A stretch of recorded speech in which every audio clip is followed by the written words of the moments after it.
This is Things Police See, First-Hand Accounts, with your host, Steve Gould. Hey guys, welcome to the podcast that interviews active and retired police officers about their most intense, bizarre, and sometimes humorous moments on the job. I'm Steve Gould. Thanks for joining us, everybody. Thank you for all the 5-star reviews on Apple Podcasts. I appreciate it. I'm like a broken record, but if you could do that, if you haven't done it, please do it. It helps the show, helps get attention, gets eyes on the show. Apple doesn't really have any kind of analytics they give out to the public. So when people look and they're looking to be a guest on a show, or if their agent or someone's looking, they look at the reviews. So I'm at like 750. If I get to 1,000, that would make my millennium. So if you could do that, appreciate it. If you really love the show and you really want to support it, Patreon is the place to do that. The link is in the show notes. There's 2 levels. There's patrolman, there's sergeant, there's extras. I'll mail you a TPS logo sticker. You'll get videos of all the interviews when they're available. Sometimes active duty guys don't want to go on video, but there's a bunch in there already. I do a little behind the scenes stuff, a little bit some work stuff, and also for like sergeants, I'll do the shout out. You can ask a question, I'll answer, and you'll have direct access to me on Patreon. It's like a Facebook feed that's private. You can get on there and just kind of scroll through the content. So if you really love it and you want to show your support, that's the way to do it. And speaking of patrons, I'm going to do the shout outs for the Patreon sergeants. They keep the lights on. I love these guys.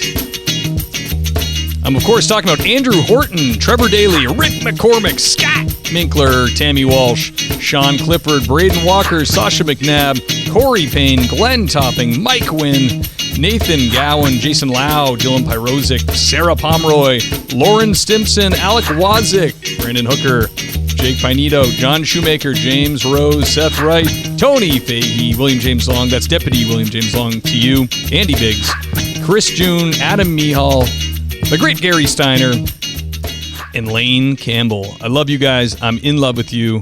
If you don't reciprocate, I don't care, because that's how strongly I feel about you. So thank you. Thank you for all the donations. Every time I see a new person join Patreon, I get a pop-up on my phone, and it's like Pavlov's dog. I start salivating. So I appreciate that, everybody. Today's episode, I won't bore you with any more of housekeeping things. Today's episode is going to be a great one. I have 30-year veteran of law enforcement. He started with the state, New Jersey. He went federal. He was with the Marshals, ATF, Customs, and ended with Homeland Security. The guy's got buckets and buckets of stories. Excited to have Lorenzo Toledo on the show. Lorenzo, thank you for coming on, man. Steve, thank you for having me. I really appreciate it. So you start, my pleasure. I'm honored. So you start state with the state troopers in New Jersey? No, I actually started with the Marshals, believe it or not, with the U.S. Marshals in New York City. Oh, wow. I was Southern District in New York. I went to a criminal justice school. I was picked up as a co-op student with the program that the U.S. Marshals had with the college. Okay. And I was the first co-op student hired right after college with the Marshals, making a grand total of I want to say $13,000 at the time. Oh, man. Living in New Jersey and commuting to New York City. Wow. And the Marshals based out in New York, were you doing a lot of court and transports, or were you doing apprehensions, or?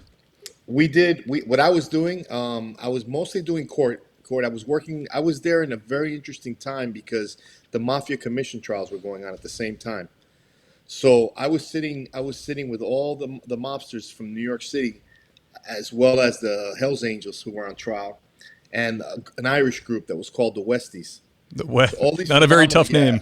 Oh man, yeah, that was a tough Irish crew that they had, and it's funny because Giuliani was the prosecutor for the U.S. attorney. He was the U.S. attorney at the time, right? And he did a phenomenal job in New York City. And I did some witness protection, and some we went out for some arrests and had fun doing that. It was a good time. That's awesome. Really good time. I've talked to a few marshals before, and I've met a few. I met an air marshal at a Christmas party, and he was like an ex operator, for the military, special forces, and he's like, this is the worst job I've ever had. Yeah, the marshals. Oh my God, the air marshals is the worst job. And I'll tell you, the deputy U.S. marshal job, unless you're in witness protection or you're in fugitive task forces, being in court is tough. Yeah, it's brutal. I know that they've changed it. I believe they hire court security officers who are mostly retired guys to do I've that seen now. that. Yeah, so that's a good thing. But for me, I'll tell you what, even though they didn't appreciate it, I did at the time because I was young, and those trials that I sat through were phenomenal. I mean, I they were the bet. next day's news, you know.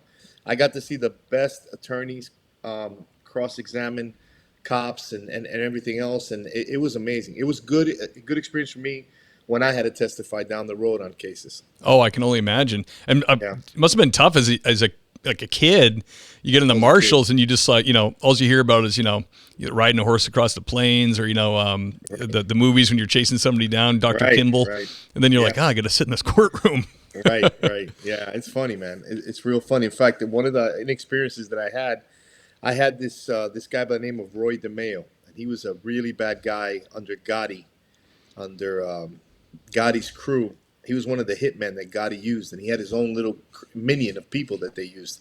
And these guys would chop up bodies, and I didn't know much about this crew. So after Colombo died, after Castellano died, they remanded all these guys. So one of the guys that was there was this guy Henry Borelli, I think his name was, young guy. So he tells me, "Hey kid, can you give this watch to my wife? She's right behind you." So I said, "Sure, sure." So I get the wife and I get the watch and I give it to the wife, and we walk the guy and he goes, "Hey, thanks a lot, kid. I appreciate it. You're a nice guy, you know." So now I'm walking with these guys, and now I'm with the senior deputy. And I said, "Wow, what a nice guy! You know, this guy's really a nice guy."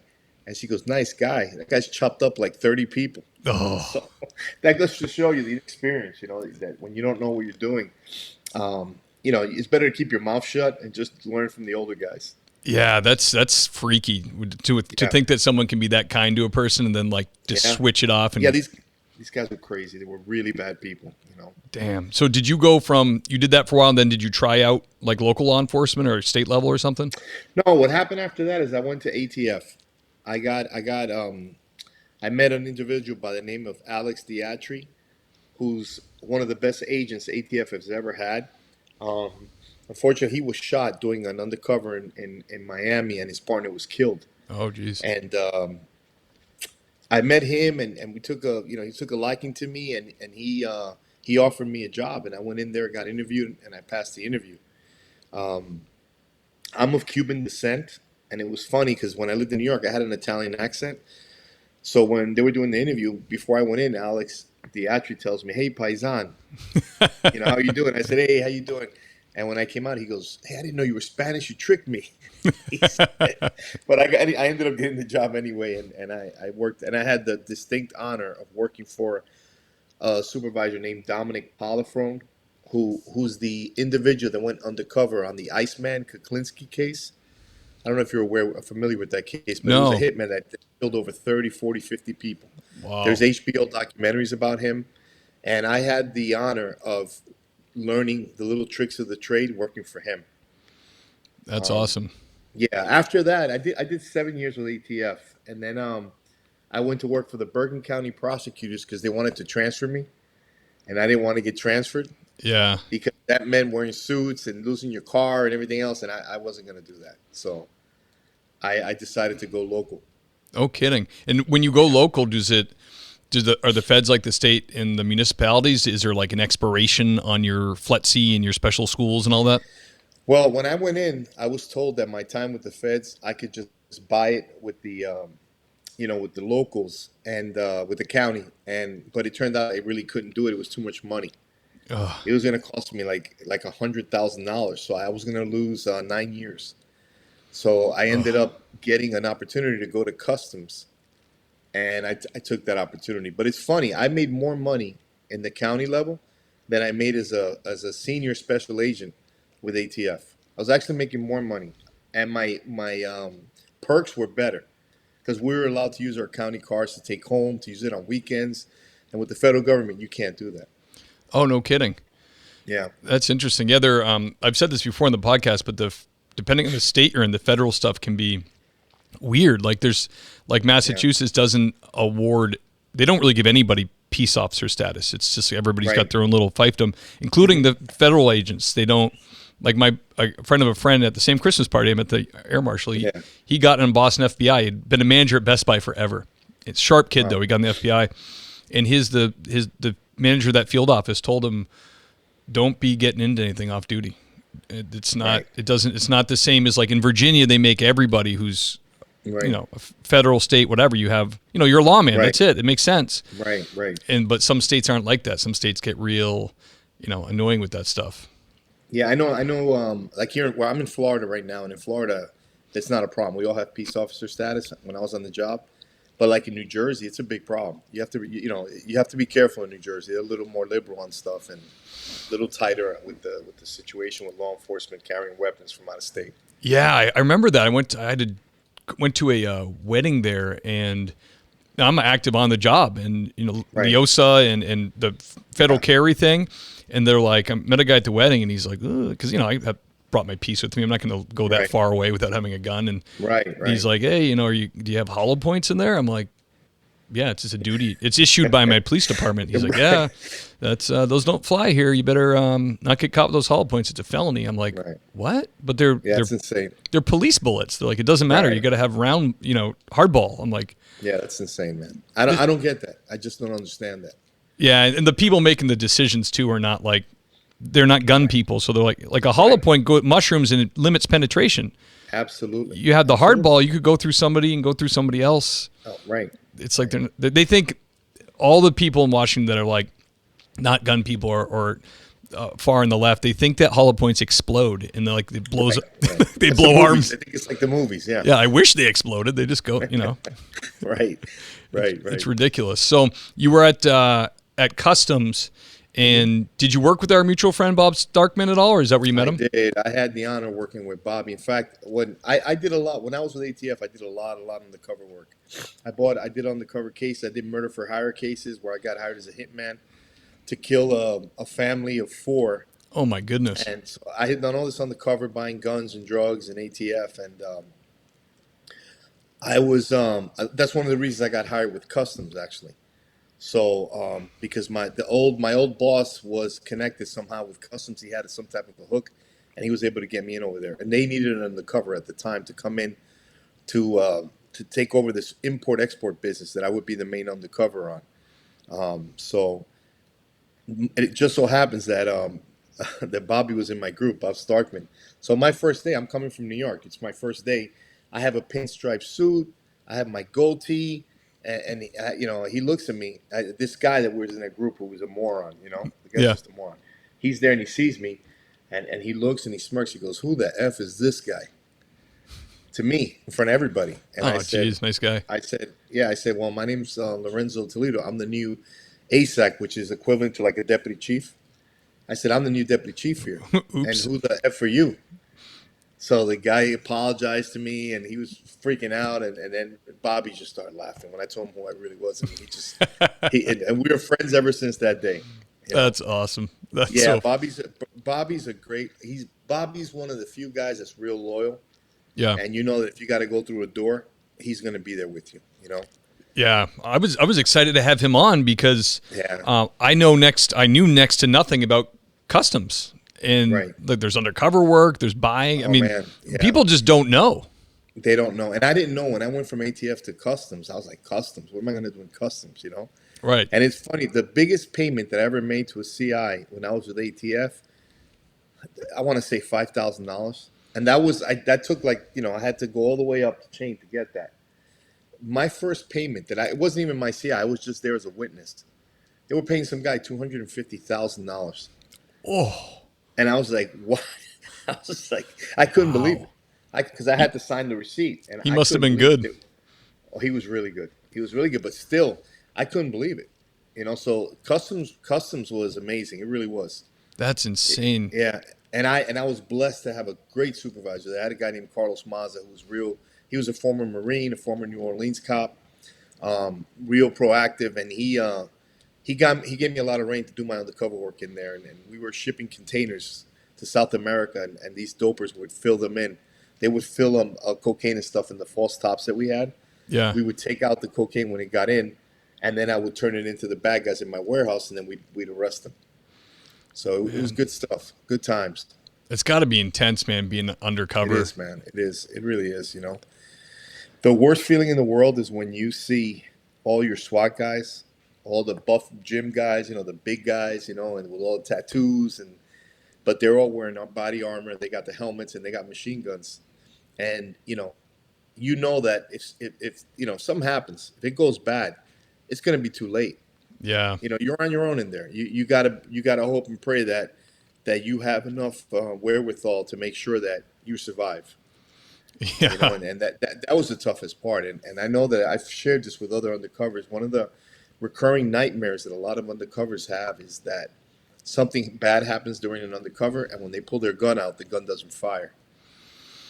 And I've actually discussed that with other undercover agents, and they have similar dreams to that. So it's tough. It's tough. It really is. Yeah, even if you're undercover and like you're doing a good job, and then like someone asks you a weird question, they start looking at you weird. You got to think like, is this it? Like, right?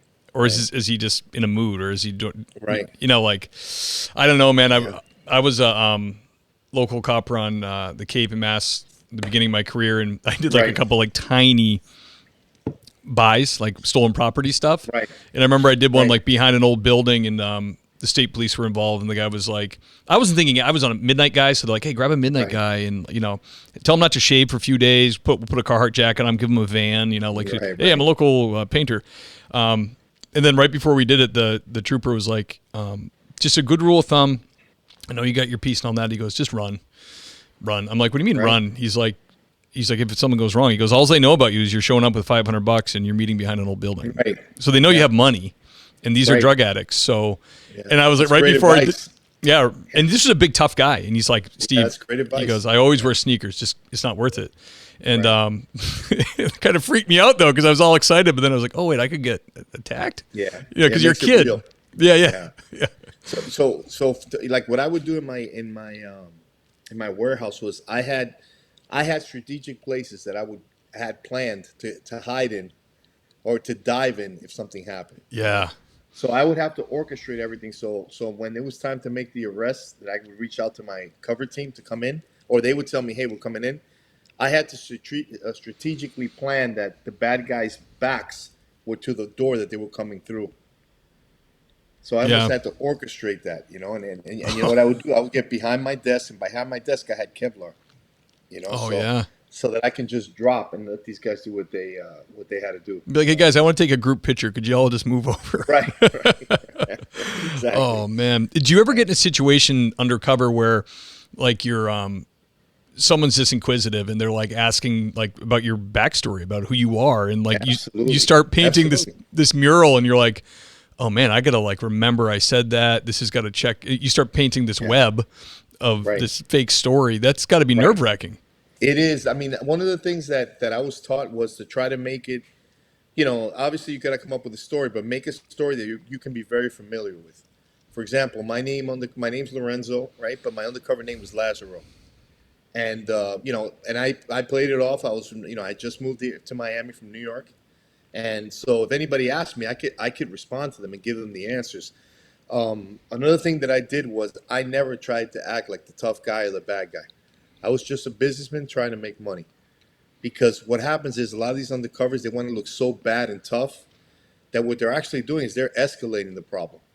Yeah. And what I want to do is I want to de-escalate the problem. I don't want them, you can't be a pushover, but you don't want to be a threat either. And that's one of the things that I see sometimes with undercovers, that they want to look so tough. And by the way, I did that too. I'm guilty of it. In ATF, I had gold teeth that I had made, and I had different stuff that I would use. But with customs, it was different because I was dealing with a different level of dopers. A higher level of dopers, so it was different. I didn't need to have the gold teeth or the tattoo. Or in New Jersey, I had an arrest record. I had a social security card. I had everything. I would go into the probation for the urine tests. That I would go in and I would sit there with all the other convicts and talk to them. And it's funny how much information and intel you get just sitting there. Oh yeah, but, you're one of the crew. They're gonna record. Yeah, I had all that from New Jersey from doing undercover, so I brought that with me to Miami. Man, I had Joe Pistone on the show a year or so ago, and he talking about being tough. He got taken into a back room, like locking the doors style, and it was like the only thing he could do to think of was like he just decked this because they were accusing him, you know? Right. But he had enough of a relationship with them that they like, you know, they didn't think he was, you know, a cop. And that's what he did. He just decked this like a not made guy because he knew he could do that. And then he knew he would get a beating. But then at least it looked like, oh, this guy doesn't care at all. Like this, he's a madman. When he was telling the story, I was like sweating. I was like, oh, how could you do that, dude? Yeah. Yeah, Pistone's book, which I read young, was like one of the Bibles I read for how to do undercover work. Yeah. He's a super mentor to a lot of the undercovers, the younger undercovers, because he was able to do a long-term undercover. You know, doing long-term undercover has to be the hardest of all. Like I did it in my warehouse, but it's nowhere near what Joe Pistone did. You know, so he's amazing. The guy's one of a kind. You know, and it's just funny because as you see, the agency at the end of the day, you know, chewed him up and spit him out. You know, right. He never became a sack, a cheat. You know, he just don't move up. You know, So when your time is over, all you have most of the time is a broken family. Right. And a lot of regrets, you know, and it's hard. It's, you know, we still love the job and we love what we do, but it's hard, you know. Yeah. I did a cop. I did a corrupt cop in Patterson, New Jersey, and he was selling guns. He would take guns off people and he would sell them. He was a white supremacist. Ugh. And I was going to sell him a machine gun. And when I went to Patterson, New Jersey, which is a real tough town, he showed up in uniform. He was a lieutenant there. He showed up in uniform. He patted me down in a local McDonald's. Ballsy. Yeah, crazy, man. And they wanted me to wear a wire for that case. And I refused to wear a wire. I said, I'm not going to wear a wire with a cop. If something happens and he finds that wire, I don't know what he'll do. I don't know what his reaction will be. Yeah, he's so dirty. Thank God I didn't wear one. Thank God, you know. But it's undercover work is hard, and one of the things that people don't realize is, you know, you still have to live after you do your undercover assignments. Yeah. I've ran into people I've arrested before. That You know, sucks. you know, they're out of jail now and they see you, Yeah. and you don't know how they're going to react, and you have to almost approach them so that they know you're not scared or intimidated. Yeah. Because if you start, you know, freaking out or showing some kind of fear, they're going to jump all over it. Man, so you're still around that area? I'm still in the area. I've only ran into two guys, and I never had a problem with either guy. But I approached them. I said, "Hey, how you doing? Remember me?" Because I know they looked at me, and I knew they knew who I was. So when I said that, they were like, "Yeah, hey, you're okay? How you doing?" You know, like that. Talk to them, you know. And I've never had an issue after that. Yeah, make it a lot harder for them to do something once they like humanize you. They Right. he's just a guy doing a job. They know they're bad. And you know what, Steve? I've never treated anybody disrespectfully.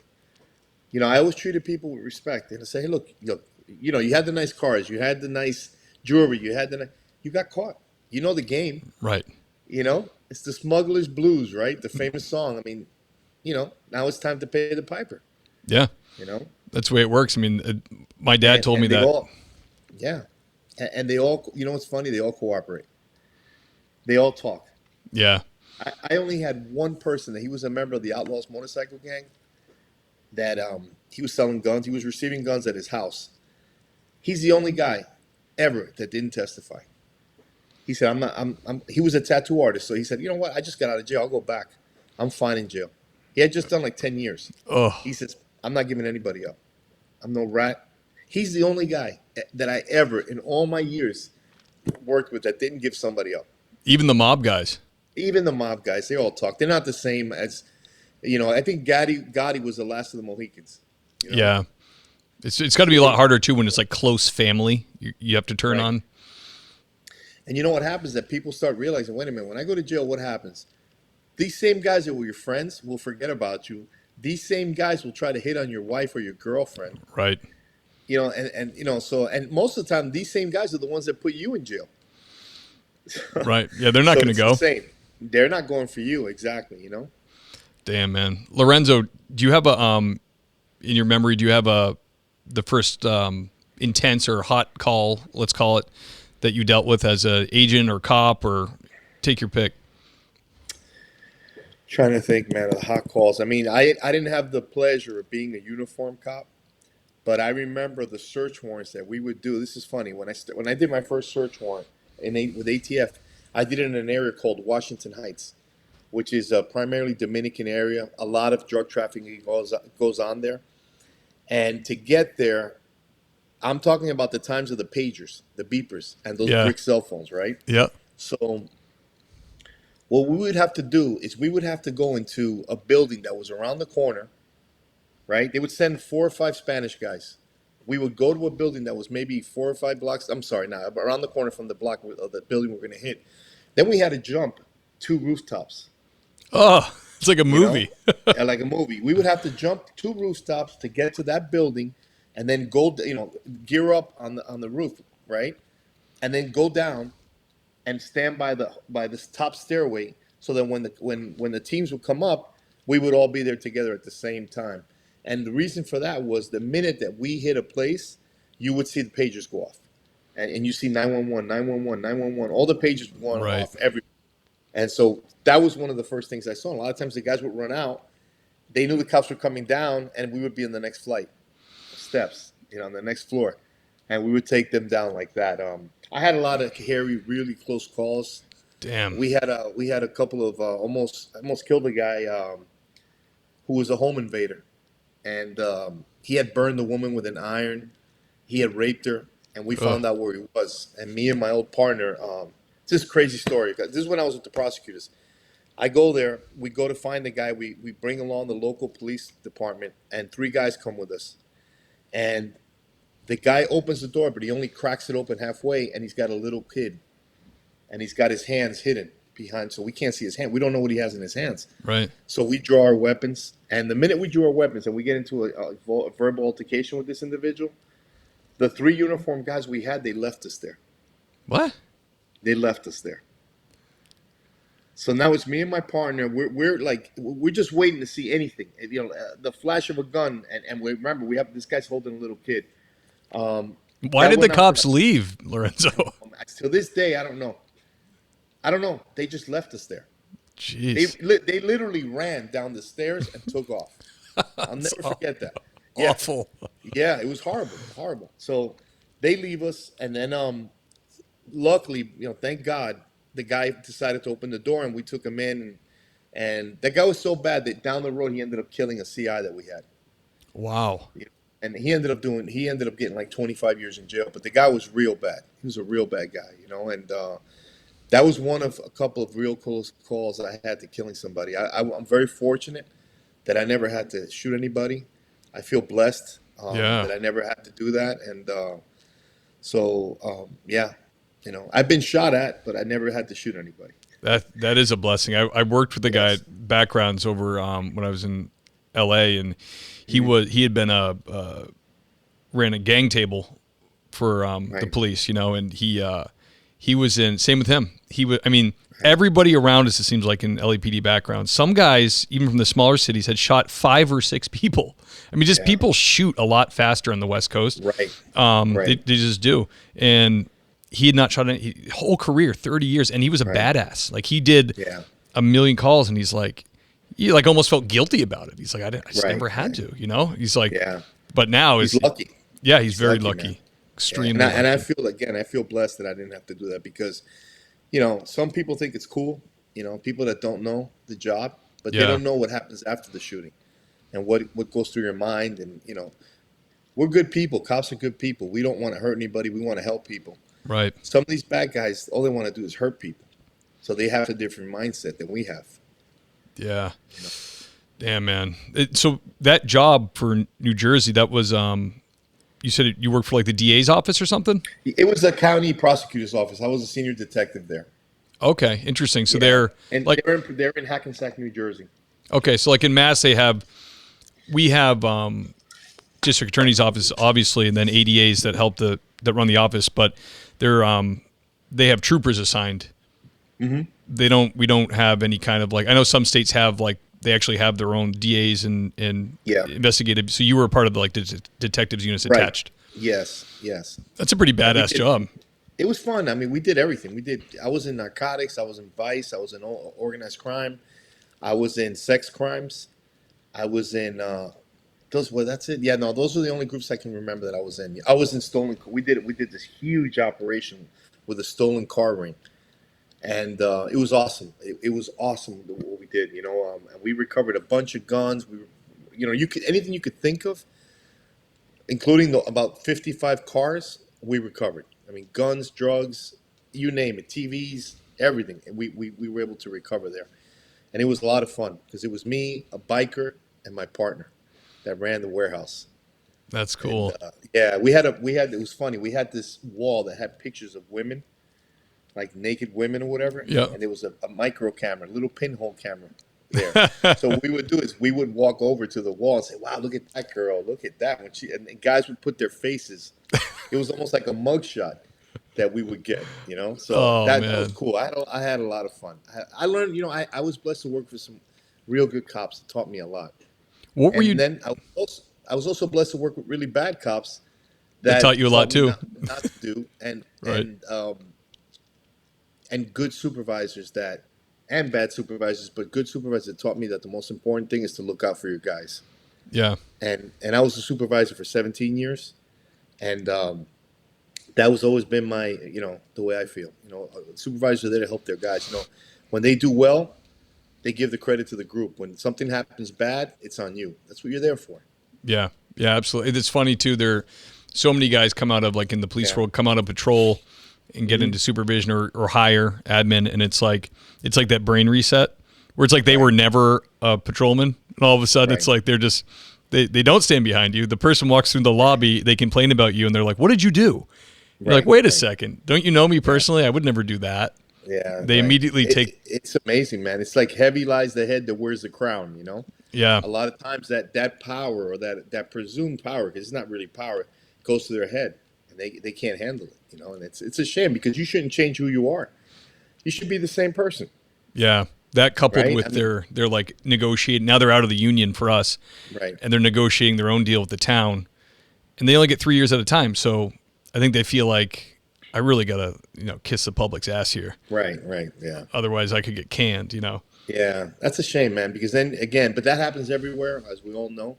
Yeah. But that's the ugly part of the job, Really, we're just here to help people, man. When you could do something where you help somebody, that's the best thing in the world, And what I love about my career is that it's taken me to so many different, places overseas and undercover investigations overseas, and meeting different people, different agents, meeting different cops, task forces. I even got a stint to be in Hollywood based on undercover work that I did. I had the opportunity to work with Michael Mann and. Oh, really? Yes, sir. Yeah, it was myself and Alex Alonso, my old boss, who was also a phenomenal undercover. We were selected to teach Colin Farrell and Jamie Foxx how to work undercover. How's Jamie Foxx? He's got to be a great guy. He is, man. He's a good guy. Colin Farrell is amazing. Colin Farrell. Both of them were nice guys. I just gravitated a little more to Colin Farrell. He's Irish, right? He's Irish, but what a great guy he is, And again, Jamie Foxx was a good guy as well. But so what myself and Alex did is we put a school together, an undercover school for these guys. And towards the end, especially what's his name, Colin Farrell, he was doing really good, and he was getting really arrogant and cocky. Like he thought he was an undercover guy already, Yeah. So Michael Mann approaches me and says, "Hey, can you do me a favor? Can you make him think that he's actually going to do a real undercover?" And I said, "Sure, I can put something together." So I spoke to my boss, and what we did was we videotaped. We had footage from old cases, surveillance pictures, and we did this whole thing. We took some pictures I took some pictures of Alex Alonso, so he was going to be one of the bad guys. I was Colin's partner in the undercover. So, I told him, "Hey, these Colombian guys are coming. They're just going to pick up a couple, 6 kilos, I think it was." And so he's like, "I don't," we tell him, Michael Mann asked me, "Hey, so you think Colin Farrell could do it? Do you think he's good for it?" I go, "Yeah, he's done real good in the school. I don't see why not." And he tried to get out of it. He goes, "No, I can't do it." He goes, "They're going to recognize me." I go, "Dude, these guys are Colombians. They're not going to know who you are." Yeah. So then he said, "Okay, I'll do it." So we set up the warehouse. We did everything, and when we get in there to do the undercover, he's all pumped up, and everything's on video. There's actually a YouTube video. It's called Miami Vice Undercover that you can watch that shows this whole thing happen. Oh, really? The whole training, yeah. So what happens is we had one of the bad guys that we had that was also an undercover. He starts just staring at him, and he gives him the death stare. And Colin Farrell doesn't know what to do. So then he's like, Alex tells him, "How do I know you're not a cop? How do I know you're not a cop?" And he goes, "I'm not a cop." And he goes, "How do I know you're not a cop?" So he opens up his shirt. He goes, "Look, I'm not a cop. I'm not a cop."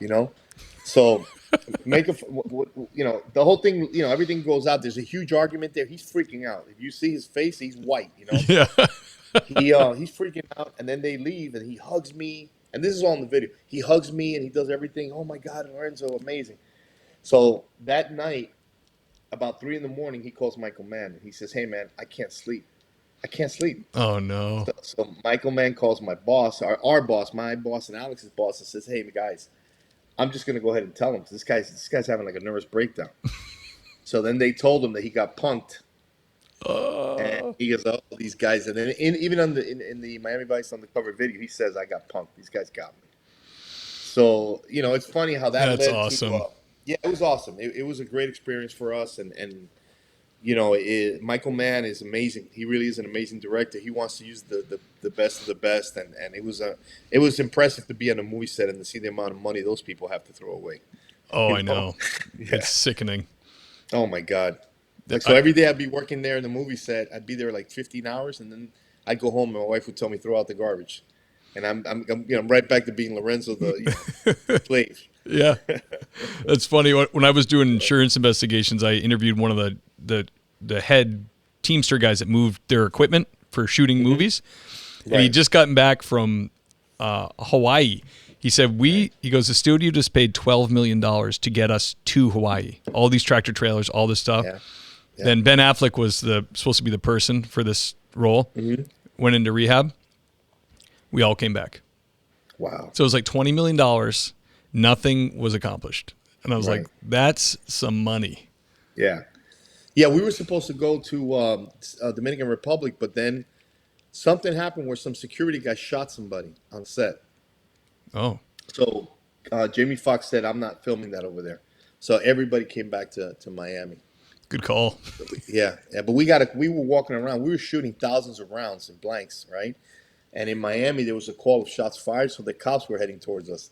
So here, me and Alex are walking down Miami looking like drug dealers, holding, AR-15s or Uzis or whatever we had at the time. And we had to run into to hide so they wouldn't shoot us, thinking that we were bad guys. Yeah. A buddy of mine, I went to high school with, manages Nitro Circus, that, extreme sports stuff. Right. And so he travels all around the world. So I saw one picture of him on Facebook. He's in South America, and he's standing in front of this little store, and there's a guy, like, their police there look like military. He's wearing like OD green with a hat, with a holster, like an old brown holster that looked like it was, 100 years old. And the guy's pointing his gun at his head in the picture, like for a joke. Oh my God. And I'm like, that's not funny. I mean, he's got this old World War II revolver, sticking it in my buddy's head, and he's like, "That's funny." These guys will do anything. Man. They'll do anything. Yeah. So I mean, luckily the job has opened a lot of avenues for me, and exposed me to a lot of stuff. I went ahead and did some pictures and movies after that. So did Alex. We had a little spurt of fame there. We did a couple of 5 lines and under movies. And that's awesome. Program. And then, after my last 6 years with Homeland, I was running the gang group. I was the supervisor for the Violent Gang Task Force in Miami. And that was amazing. I was going out there, and it was dangerous, but it was fun. I loved the team I had. I just had a bunch of alpha males that I had to harness, though. I bet. I used to tell them, I go, "Guys, remember that this job, you can love the job, but it will never love you back." Yeah. And that's something that I remember. An NYPD cop told me that, and I never forgot that, Yeah, they told us in the academy, they said, you're not going to get many back pats. Right. And that's the problem, man. You got to be careful. You got to be smart, And that's what I always try to impart on my group. It's just, just be smart about what you do. Just don't go out there because they're gonna throw you under the bus. You're gonna end up losing your pension and your career. Yeah, like the border guys that were whipping migrants. Right. On horses. It's ridiculous, man. It's crazy, And unfortunately, especially now, I mean, cops are they can't do their job. They're handcuffed, and as we see, look at how much crime it's gotten, and all the things that are happening now, that lack of respect for law enforcement has affected society. Oh yeah, it's awful. I mean, even I work in a rural area, and it's like Right. you can't like being a cop isn't like it's like the '70s all over again. Like being a cop is dumb. It's not cool. Right, It's right, like right. it's like Yeah. it's a reverse of what happened after 9/11, where it Right. was like everybody was patriotic and law enforcement Right, fire. right.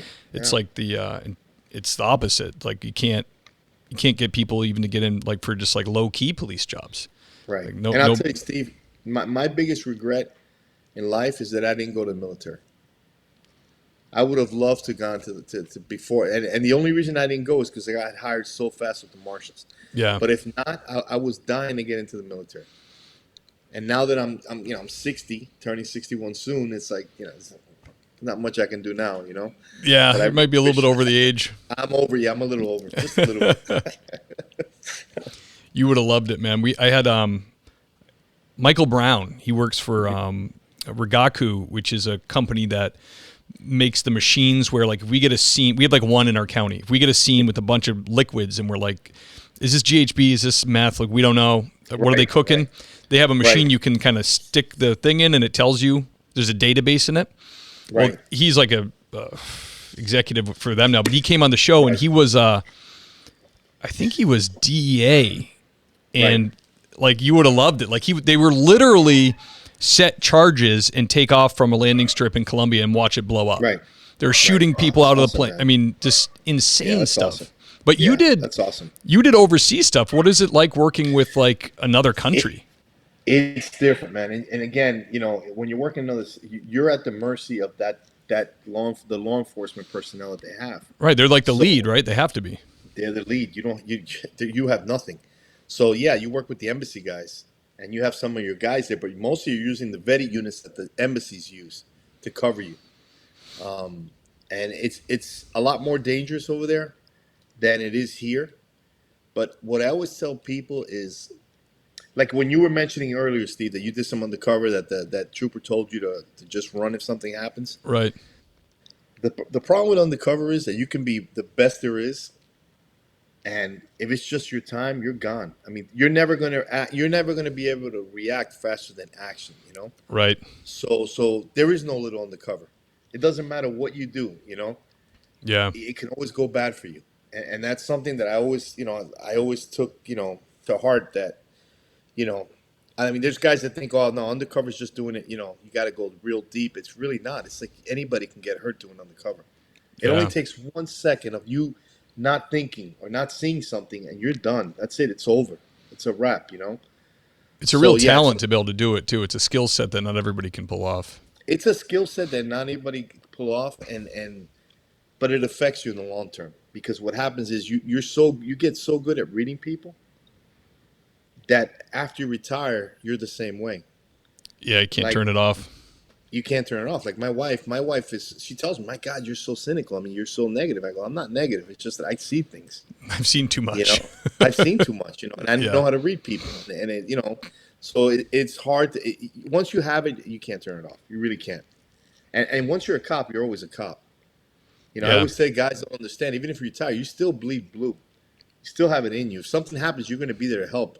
If Yep. an officer on the side of the road and he's struggling with that guy, you're going to pull over, Right. because that's what we do. Yep. We're brothers. We're brothers in this, and we help each other. Absolutely. 100%. I mean, like you're saying about the undercover buying there, we had a guy that was just a reserve for us, but he was really good at it. So Right.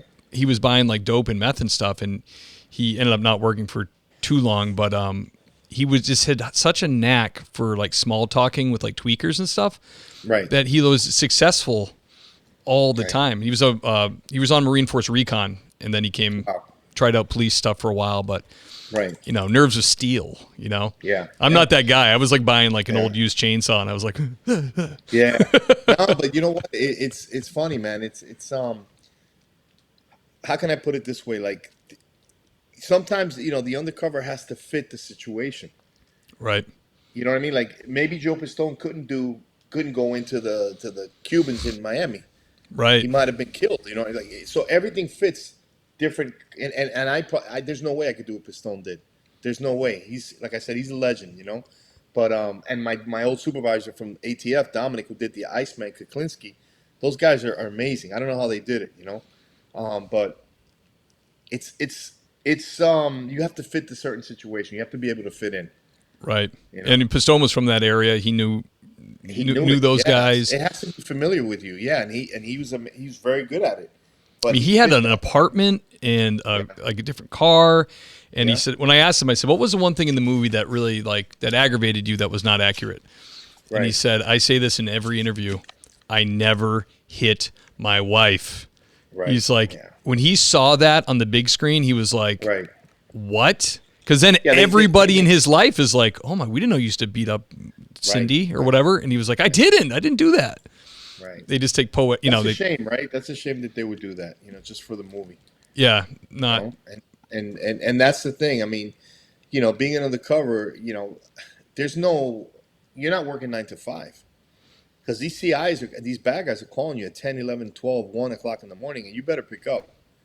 Or you don't have to pick up, but I'm saying you have to play the role. So you got to, most of the time, you're going to do a deal the next day. They're calling, you got to answer the phone, ugh, yeah.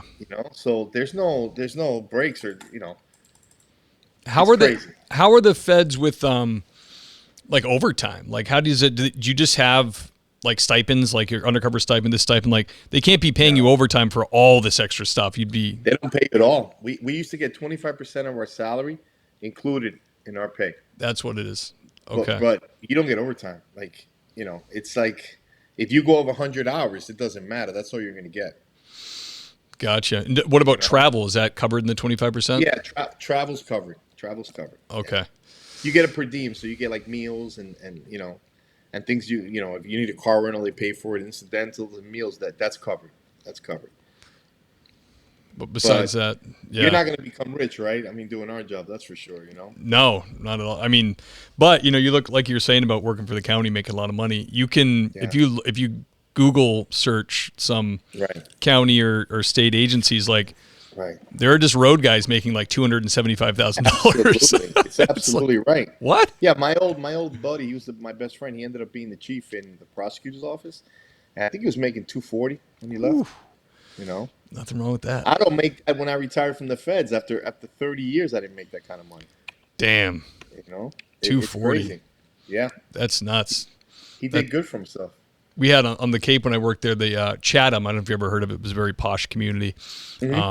They shot like that Coast Guard movie there with Nick Pine, but the town administrator went out and the chief of police was he's making like $160, and then they said, hey, would you want to step in and be town administrator till we find a new one? He's like, sure. Right. $500 a day. They're like, all right. So this guy for like 3 years is being paid as the chief of police and making another $500 a day That's to amazing. be the town administrator. And then finally That's amazing. they said to him, listen, you gotta pick one. We like you as either right. one. It's too much. We're paying you too much money. Yeah, it's Right? it just doesn't look good. Yeah, I hear you, brother. So Lorenzo, what is I mean, you're a man with a lot of stories. Can you pick one that you would categorize as like your like a extremely intense or terrifying moment from your career? I have I have a couple, but I'll give you two, and I'll make them as quick as possible. No, take your time, brother. Yeah, when I was working with ATF, we had a case where I was selling guns to this guy no, I'm sorry, I was buying guns from a guy who worked at an army barracks in Pennsylvania, or some kind of military barracks in Pennsylvania. So I was in Jersey. I was driving over there, and he would sell us guns. He sold us a couple guns, and then the guy disappeared from the face of the earth. We didn't see him for about 4 or 5 months. So I had an undercover phone at work, a hard line. One day I get a collect call from jail, from this little jail in Pennsylvania, and it's the guy. And he's like, hey, I need to see you. Can you visit me? I'm here in this jail. And I'm like, what do you want? He's like, I got to talk to you, something really important, right? So myself and my partner, we go up there. We go to this jail about an hour and a half away. And when we get there, he tells us, listen, he lived in a trailer park. He goes, I got drunk the other day. I went to a strip club. My neighbor's a stripper there, and she came on to me. And when I got back home, I was drunk, and I broke into her trailer, and I raped her. You know, Is what he tells me. And you know, she got me arrested, and I can't do the time. He says, I can't do the time. And I go, what do you want me to do? And he says, I want you to kill her. I want you to kill her, and I want you to kill the kids and her husband. Oh my gosh. So I said, look, man, send me a letter. Send me a letter. I got a P.O. box. Send me a letter. Tell me what you want me to do, how we're going to do it. What is it that you want, you know? So to make a long story short, the guy actually writes me a letter What a dummy. telling me how he wants me to put a grenade next to the propane tanks on the trailer and just kill everybody in the place, right? So he ends up sending us. I told him I needed money up front. I think I was going to charge him $2,000 or $4,000. I forgot how much it was. Something he could pay. Right, something he could pay because that's the act that we needed, right? Right. And further to the crime, right? So the guy sends his girlfriend, some girlfriend, to meet me and my partner at this parking lot. And the girl, the whole time that we meet, she has her hand in her pocket, and you could just see the image of the barrel of a gun. And she is super nervous. I mean, she is terrified, but she's got this gun pointing at us the whole time. So as we're talking to her, my partner opens the trunk of his car, and the alarm goes off. And I could just see in this woman's eyes that she was about to shoot us. She just, she freaked out. And she didn't know what to do. And I'm like, whoa, calm down, relax. Like, nothing's going to happen, take it easy. So we ended up doing like a fake murder scene. And we took pictures of the victims. And, really? Yeah. So we did that. I went back to the jail. I showed the guys the pictures. And he was happy, right? And then, obviously, we ended up arresting him. He ended up getting 20 years. He pled guilty to it. He didn't go to trial. But that was rewarding for me because I got to see the kids, Yeah. I got to see their faces. And it was nice to know that I had something to do with saving people's lives, Yeah. And the other biggest case, the case, that's not the biggest case, but the case that's that I remember, an insane story, dude. Yeah, it was crazy. Damn. It was funny because my partner and I were supposed to be on the Sally Jesse Raphael show. It was some popular show on TV with this woman that wore red glasses. Yep. But ATF wouldn't let me do it at the time. So yeah, that was one of the bigger cases that I'll never forget. And the second one I had was when I worked sex crimes in Bergen County. We had this guy who was a merchant marine. I'll never forget this guy because he had a tattoo of a snake, wrapped around his arm. He was a big guy, and his wife was like the local old woman who would take care of all the kids in this neighborhood in Jersey. So what did he do? While his wife did that, he made this room in his closet, and he would have like brothers and sisters perform sexual acts. Oh. And he molested dozens and dozens of kids. So we had one kid come forward, tell us about it, and then we put it in the paper, and all of a sudden, more kids came forward, and more people wanted to testify, and so we went to go arrest the guy, and he had his door open, and he was painting. So when we go in, me and my partner, he runs to the back of his bedroom, and as he's back there, I have my gun I have my gun in the ready, and I was about to light this guy up. My partner tackles him. And grabs him. And what he was doing, he was grabbing a short barrel shotgun. Oof. That he had hidden on his bedpost, And I told him, I said, man, I told the guy, you want to do it again? Let's do it over again. Yeah. I said, just grab the gun, grab that gun. Because I wanted to kill the guy. I'll be honest with you. I really wanted to kill the guy. I don't blame you.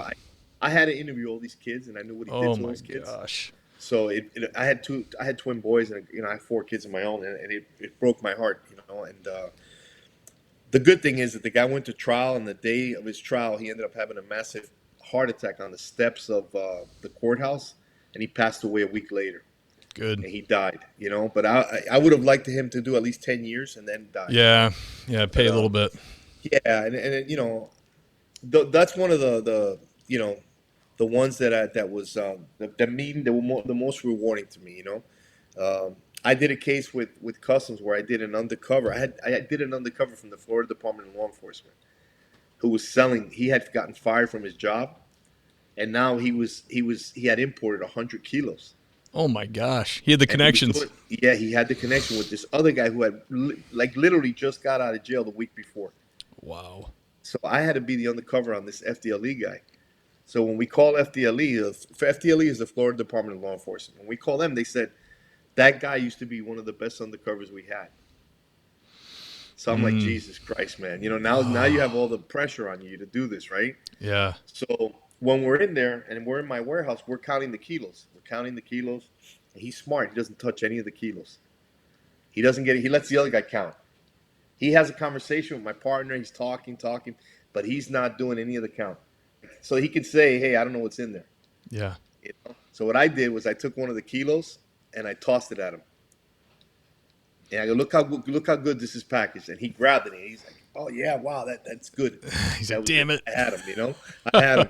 So that was rewarding too, Oh man, but I would say that nobody hates a dirty cop more than a cop. Yeah. Cop, So makes that us was all good. look bad. Yes, exactly. So I'm sorry I'm so dark, man. I guess it got darker. You're getting darker and darker. Yeah, man, let me turn the light. I'm sorry, brother. No, that's no problem. You sure? Yeah, Let me it's turn the light. Sorry about that, brother. No problem. I didn't pay the bill. There you are. Yeah, sorry about that. Dude, that's insane. Lorenzo, do you have one of the most popular questions I ask is Sure. advice for the youngins, the men and women getting into law enforcement in today's day and age. Would you have any sage advice for them? You know what? If I had to do it all over again, I would have definitely gone to the military first, and for many reasons. It's the training that you get there that I think would make a better law enforcement officer. Some discipline. The discipline, but also the veteran's preference that you get if you want to get on the job. I think that's important. That'll help them, to get on. Times have changed. I mean, the only advice I could give them is to always look out for each other, and to be good people. Do the right thing. Do the right thing. Protect your team. Like if they're your family, because they really are your family. Yeah. And the other advice I give a lot of cops that are starting out is become firemen. That's what my dad said. Because everybody loves a fireman. He goes, my dad was a cop for 32 years, and he goes, don't be an idiot, be a firefighter. Yeah. I never wanted to be a firefighter, but I see the job they have. They have it. I mean, when there's a fire, so it's got to be the worst thing in the world. And I have the utmost respect for them. Of course. But they got it pretty good compared to us because we're not loved, Yeah. I always say that when I go to a call, we go to all medicals that we can because there's not a lot of assets on the road. And I always tell the people, don't worry, the good guys are right behind me. Right. the people you want to see are coming. Yeah, right. Yeah. Yeah, man. Lorenzo, thank you so much for coming on the show, brother. No, brother, it was an honor to talk to you, and really my pleasure, man. You like I said, it's a great show. I like the fact that you're putting our message out there, our stories out there, and I'm always around. I'm always around, brother. If you ever need anything, please don't hesitate to reach out to me. Thank you, sir. I feel like you could come back. I feel like there's a lot more stories. Anytime, it'd be my honor to come back. We can get into a little more of the undercover cases and so forth if you want to, and if you're interested. Awesome. I don't want to bore your fans, so. No, you kidding me? This is great, man. It's unbelievable. I really appreciate it. I'm gonna do the outro here and throw you in the green room. Can you hang up for a second? Absolutely. Great. Sure. The great Lorenzo Toledo, guys. Crazy stories, and he's got a lot more, so definitely got to have him back. Thank you for listening, guys. Thank you for rating and reviewing on Apple Podcasts. I really appreciate that. And once again, if you really love the show and you want to join the Patreon community, that would be fantastic. You can do that right in the show note links. That's all I got for you this week, guys. Till next time.